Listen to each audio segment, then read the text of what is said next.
Cedemos la palabra al doctor Óscar Chiapa Pietra, tiene 10 minutos. Adelante, doctor. Sí, muchas gracias. Muy buenas noches. En primer lugar, ciertamente mi agradecimiento al ingeniero Mesías Guevara, gran amigo, por honrarme con su invitación para comentar sobre su nuevo libro. Si tuviera que escoger una idea central del libro, creo que me quedaría con ese llamado que a través de diversas dimensiones él nos hace sobre la necesidad de fundar la República. Y a eso se ha referido muy acertadamente pues, Francisco Sagasti y también la doctora Ledesma. Y permítame dos anécdotas personales al respecto. Yo recuerdo mi padre, siendo yo niño, me contaba, mi padre vivió en su juventud en Uruguay, y me contaba que en Uruguay al presidente de la República se le denomina el ciudadano presidente, porque en primer lugar es un ciudadano como cada uno de nosotros, y en segundo lugar la presidencia de la República es simplemente un accidente de la vida política. Pero esa misma experiencia, fíjense ustedes, en una dimensión distinta la viví años después en Costa Rica. Recuerdo, iba a un seminario del Instituto Interamericano de Derechos Humanos y en la inauguración habían invitado al presidente de la República, que era Óscar Arias en esa época. Y recuerdo en algún momento estaba en el círculo donde estaba el presidente Arias y se acerca el mozo y le dice: don Óscar, ¿se toma otro traguito? Al presidente de la República. Yo, viniendo de Perú, una cosa de esa naturaleza me parecía absolutamente impensable, ¿no? Probablemente en el Perú lo hubieran metido preso y lo hubieran despedido a ese mozo. Pero vean ustedes qué bello y qué profundo significado en ese tipo de situaciones. Particularmente en un país donde tenemos una presidenta de la República que se permite estar más de 230 días sin rendirle cuentas a la ciudadanía a través de la prensa. Díganme si eso no es insultante, si ese no es una negación absoluta de su deber fundamental. La presidenta Boluarte cree que hemos elegido un monarca, no un presidente, no una presidente. Y eso es inaceptable. Por eso el mensaje de Mesías es tan importante. Tenemos que regresar a las cuestiones básicas de lo que es la organización política e institucional y la convivencia entre los peruanos.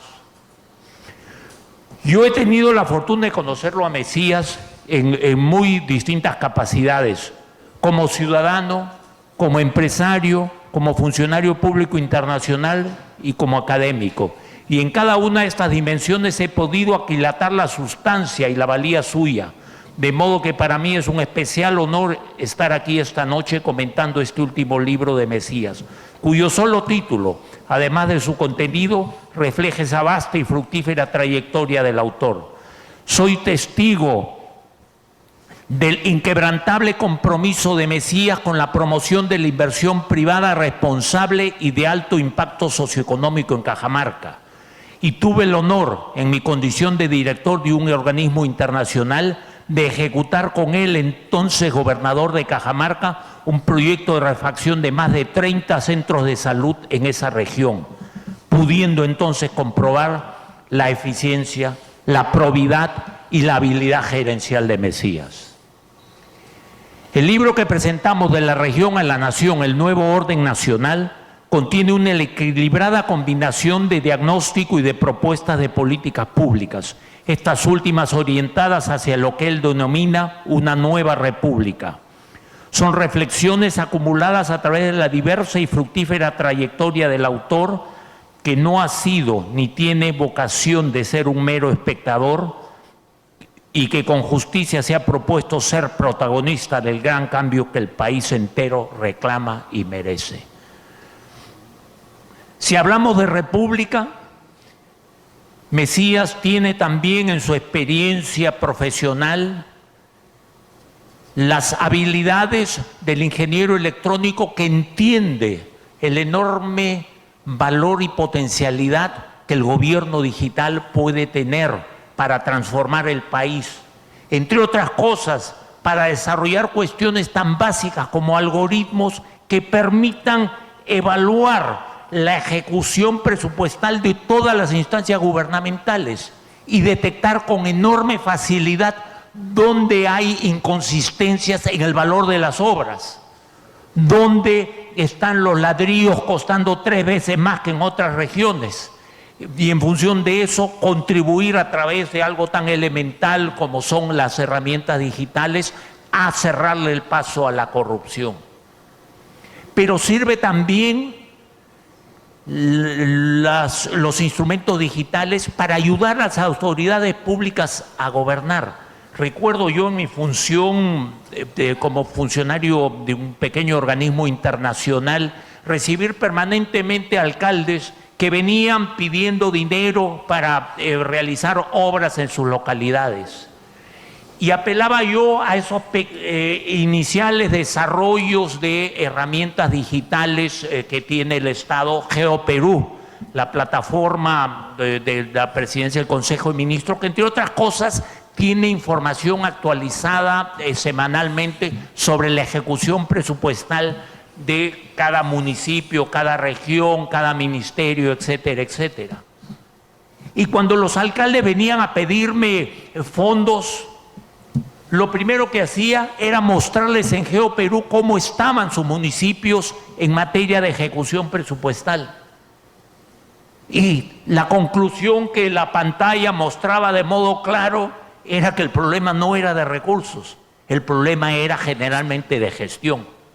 Así que ese alcalde salía, gracias a las herramientas digitales de las cuales Mesías es un gran experto, salía orientado estratégicamente para poder hacer mejor y más eficientemente su gestión, entendiendo bien dónde estaba el problema, que no era a veces donde él creía que estaba. En la reflexión de Mesías, sobre todo cuando denuncia a quienes consideran el Perú como un botín, nos remite a la cuestión bastante estudiada ya de lo que se denomina la maldición de los recursos naturales abundantes. Y este es un tema sobre el cual lamentablemente no hemos reflexionado suficientemente en el Perú. Si quieren ustedes un ejemplo de un país maldecido por la abundancia de recursos naturales, en este caso el petróleo, ahí tienen a Venezuela. Sin pretender simplificar demasiado la realidad venezolana, me atrevo sí a decir que hoy Venezuela no sería el desastre que es si tuviera menos petróleo del que tiene. Porque esos recursos naturales, lamentablemente mal utilizados, han contribuido a corromper la función pública, han contribuido a sostener proyectos políticos autoritarios, han permitido sobornar incluso a la oposición política y finalmente arrastrando consecuencias como las que, de las que somos testigos. Pero el caso de Venezuela no es un caso singular. El Perú lamentablemente afronta también una situación de abundancia de recursos naturales como maldición para su proceso de desarrollo. Y esta es una terrible paradoja, porque uno debiera suponer que tener recursos naturales significa mayores recursos presupuestales para realizar obras. Pero ahí es donde parte de esta reflexión sobre la maldición de los recursos naturales tiene una dimensión a la cual Mesías le ha dedicado mucha atención en su libro, y esta es la dimensión institucional. No es que tener abundantes recursos naturales sea en sí garantía de una maldición para el desarrollo. Depende de cómo estén configuradas las instituciones, la solidez institucional que un país tenga para justamente utilizar de modo constructivo esos recursos naturales. La abundancia de recursos naturales con débil institucionalidad fomenta corrupción. Uno de los mayores ciclos de corrupción pública que hemos tenido en el Perú ha sido, por ejemplo, el periodo más o menos entre 2004 y 2014, que coincide claramente con el superciclo de los altos precios de los minerales en el mercado internacional. A más dinero, más corrupción. Terrible y devastadora paradoja, pero esa es parte de la realidad.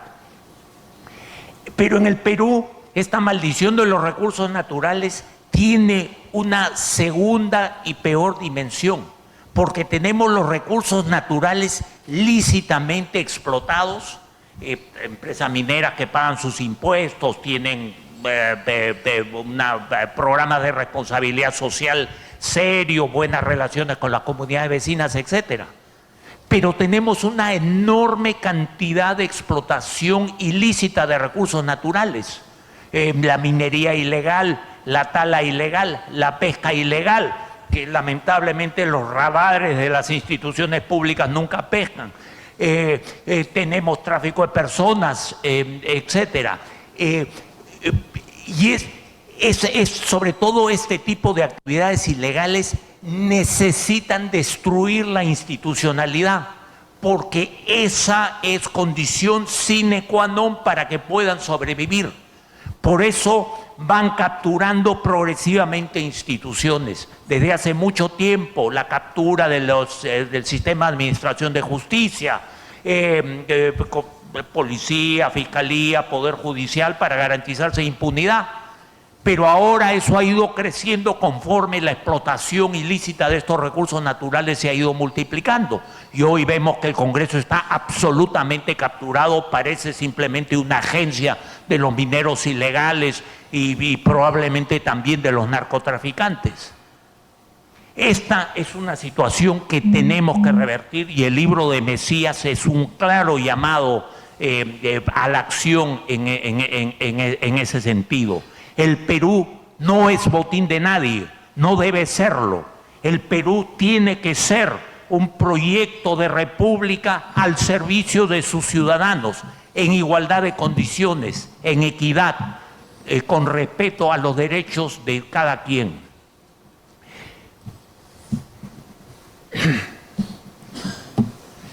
Los problemas institucionales del Perú son fuente de la mayoría de los males nacionales, que son variados y profundos. Mesías en su libro aborda varios de los fundamentales. Se refiere en particular a la caricatura de democracia que padecemos debido a la farsa de los mal llamados partidos políticos. Y tiene una acertada cita que la doctora Ledesma efectivamente ya ha hecho, y que básicamente concluye con Mesías diciendo, es decir, cero democracia interna. Cuando escucho las noticias y veo todo esto que está pasando, sobre todo en este proceso preelectoral, y escucho de estos distintos grupúsculos y, en fin, de personajes que tienen cero experiencia en gestión pública, pero se creen iluminados para pretender gobernar el país, francamente me digo, ¿cómo es posible que sigamos todavía creyendo en esa farsa, llamando partidos políticos a simplemente marcas privadas que son simplemente un negocio totalmente inaceptable, y muchas veces además constituido con firmas falsas, porque eso es parte de la ecuación? ¿Cómo podemos construir una democracia si tenemos un sistema de partidos políticos de semejante calaña?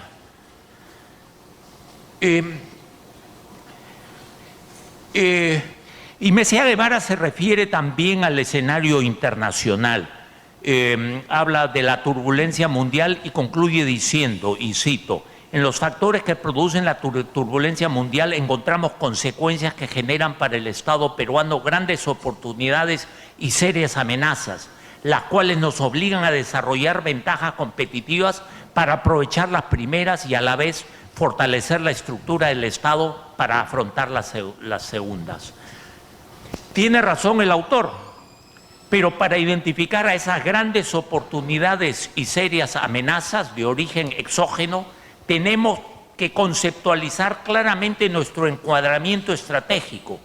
Primero, como nación, pues la política exterior se cimienta en la proyección externa de las circunstancias y características internas de un Estado, y luego también en las potencialidades y vulnerabilidades de este Estado frente al escenario global.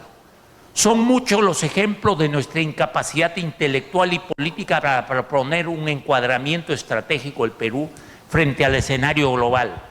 Permítanme hacer apretada referencia a dos de ellos y con eso iré concluyendo. Por razones históricas tenemos una relación subóptima, erróneamente competitiva y recelosa respecto a nuestro vecino Chile. Hay ciertamente responsabilidades compartidas y heridas históricamente no sanadas, por ello, que son compartidas por ambos estados. Seguimos priorizando el resentimiento y la competencia, a veces sin sentido, en vez de priorizar las potencialidades estratégicas que alcanzaríamos a través de una relación bilateral más amistosa y cooperativa.